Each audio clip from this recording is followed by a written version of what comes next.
I have been avoiding making this video. I hope you find it entertaining.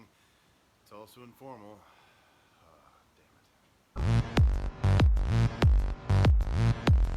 Hey guys, welcome back to Tell Your Story. My name is Nason, and tonight we're talking about death and recovery. Let's get started.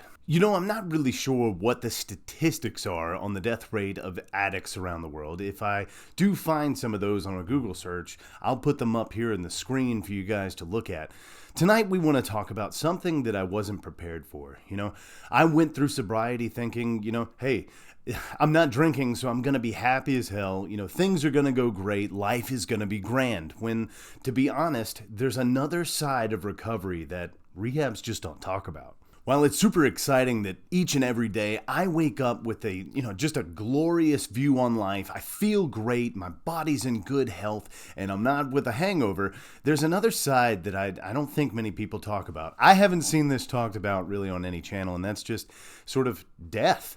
We get sober. I went to a rehab. I went to a live-in sobriety home for a little while, and things were great. I progressed in my own sobriety. And remember that, if you're trying to get sober, that part of your recovery is a little bit selfish. I'm working on me right now, because the longer I work on me, the better ripple effect it has on the other people that I come into contact with. Along the way in these last few years, I've met and gotten to know a lot of great people. A lot of people have taught me, have helped me build myself up as a human being and become a better person. And then a lot of people, well, they've failed. Close friends, loved ones, a lot of people that I've become super close with, people that I thought at some point, actually, I wanted what they had. They were moving in sobriety, some folks with years under their belt, and out of nowhere, you watch them fall. You watch them go back off the road and put a needle in their arm or take a beer, and you're like, what happened? Did I do something? Of course I make it selfish, right? But what happened? Then there are a few people that actually die. Like these folks, maybe I knew them for a couple weeks. Maybe I knew them my entire sobriety journey here where I live, and all of a sudden they're gone. Just like that, without a warning. Maybe I lost contact with them and didn't know what they were going through, and then they fell so hard that their life, was taken by their worst vices. It's not something you prepare for. It's not something that any counselor in the world, or at least the ones that I know, I didn't have an inkling notice of what it would be like to watch people. And, who am I to say that they couldn't get sober? Why wasn't I able to help? Or why am I able to get sober and the people that I love don't make it that far? Sometimes I don't know how to handle it. In all of that pain and in all of that anguish, I don't know what goes through the mind of an addict all the time. When someone is still suffering from their worst vices, it's tough to really gauge how they feel and where they are, because sometimes people are sporadic, especially if they're on, some sort of mind-altering drug.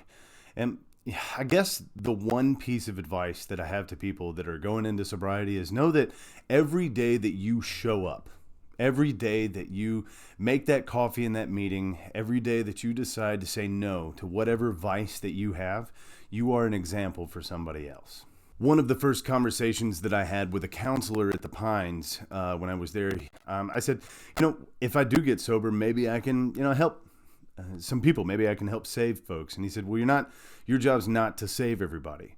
Your job, you can't save everybody, but you can help someone. And, maybe that's what led to this channel. Maybe this rant that I'm going on is because I'm feeling a little emotional right now. I think about those people that are out there suffering a lot, and it bothers me. It gets to me. But when we show up, when we talk, when we open up, a chain of dialogue and become vulnerable, that's when vulnerability breeds strength. And who knows, maybe in the future they'll offer a class at the local rehabs here and say, hey, you're going to get sober, and on the other end of that, you're going to watch other people not get sober. And some of them will die, and that's going to be really hard.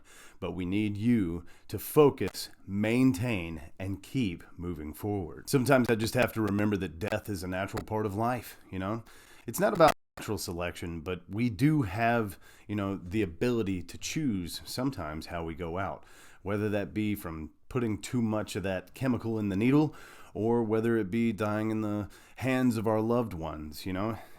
We do actually have a choice. And I made a video about that clarity moment. Now that I've got that clarity, I'll put a link to that video up here. Now that I have that clarity, I know that I have a choice every day. I can choose whether or not to drink alcohol. And so far, be it blessings, I haven't had a drink in, almost 3 years.